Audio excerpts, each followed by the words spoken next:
For years now, people have been talking about converting empty office buildings into apartments, but most of these conversations have been around how few of these deals actually penciled. But recently, the sentiment has changed a lot around these projects, and in just the last year, we've seen a material increase in office conversions planned in many markets across the country. So in this video, we'll take a deep dive into what's driving this uptick in conversion activity, where these conversions are happening, and how this could ultimately turn things around in the office sector going forward.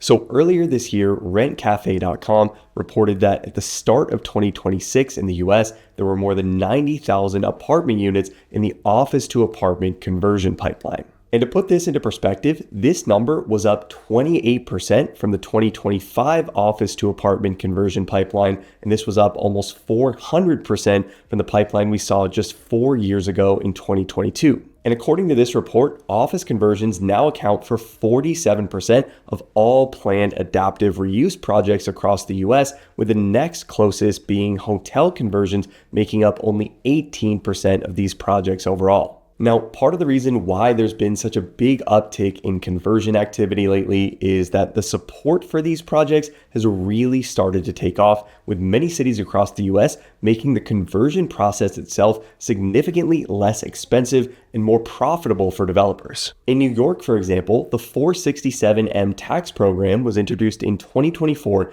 and gave office to residential conversion projects up to 35 years of property tax relief, as long as 25% of the units at these projects would qualify as affordable housing. And in Washington, D.C., the Housing in Downtown, or HID program, which was also launched in 2024, has made office to residential conversion projects eligible for 20-year property tax abatements, with more than 10 projects already approved for this program as of the beginning of this year. And in Chicago, tax increment financing subsidies are now being given to fund these projects through their Loop Revitalization Initiative, with these covering anywhere from 25 to 45% of total project costs, as long as 30% of the units to be built would qualify as affordable. These policies have all directly contributed to these cities leading the entire US in office to apartment conversions, with New York at over 16,000 units planned, Washington, D.C. at over 8,000 units planned, and Chicago at over 4,000 units planned at the beginning of this year. Now, the other main reason why these projects have started to take off is that in many cases, office investors can't kick the can down the road anymore on properties that aren't currently performing, with upcoming loan maturities and balances that need to be paid off. According to Yardi Research, roughly 14,000 office buildings, representing 33% of all office loans in the US, are tied to loans that either already have matured or will mature by the end of 2027. And over the last few years, many lenders were willing to modify loan terms and push out those maturity dates with hopes that rates would come down and operations would improve. But after 3+ years of interest rates that have yet to fall materially and office rents that have struggled to keep up with inflation, a lot of lenders are no longer willing to extend loan terms. And with almost $290 billion in loans that will need to be paid off in the next 18 months, this is forcing a lot of office owners that were taking a wait-and-see approach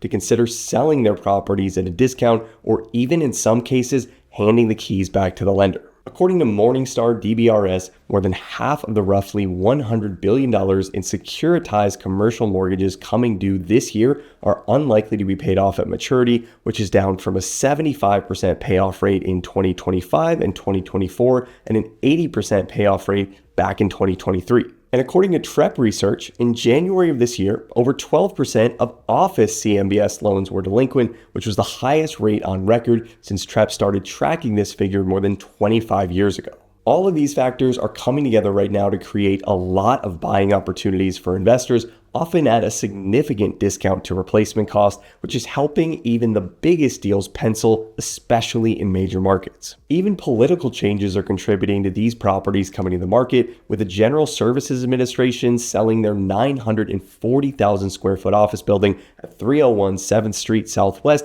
in Washington, D.C. for just over $24 million in March of this year. And this represents a price point of just over $25 per square foot. And with most high-end multifamily development projects costing $400 to $500 per square foot or more to build, this leaves a lot of wiggle room for the developer to make this deal work. Ultimately, when office values decline, government subsidies make the redevelopment process cheaper, and tax abatements make the finished product more valuable to investors. This creates a lot of incentives for developers to take a swing at these projects. Now, if this trend continues, the existing supply of office product in the US will very likely contract, which is great news for office owners that are looking to improve operations. According to Cushman & Wakefield's Q1 2026 US Office Market Beat report, national office vacancy in the first quarter of this year came in at over 20%, with cities like Atlanta, Austin, Denver, and Chicago all seeing vacancy levels that were even higher than the national average. But with that said, vacancy rates across the country also appear to have stabilized over the last year,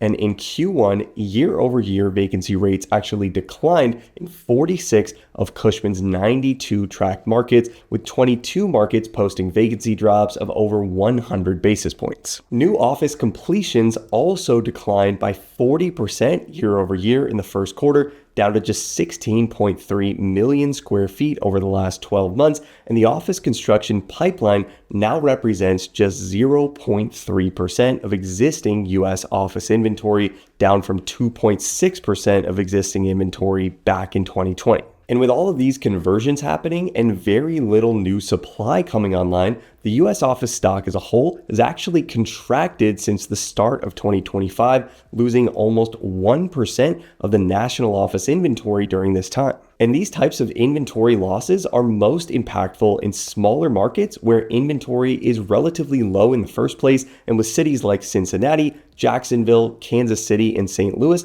all having over 1,000 office to apartment conversions planned, this could materially improve office occupancy levels within these markets. The key thing to take away from all of this is that office to residential conversions are actually happening today rather than just being talked about like they were 5 years ago. And with the way things are trending right now, this could be just the beginning of a much bigger shift that we're going to see in this sector. And if you're watching this right now and you are trying to analyze office conversion projects, or you're trying to land a job in this industry and you want to make sure you have the technical skills you'll need to pass an Excel modeling exam that might be given to you at top real estate investment, development, brokerage, and lending firms, make sure to check out our all-in-one membership training platform, Breaking the CRE Academy. A membership to the Academy will give you instant access to over 120 hours of video training on real estate financial modeling and analysis. You'll get access to hundreds of practice Excel interview exam questions, sample acquisition case studies, and you'll also get access to the Breaking a CRE Analyst Certification exam,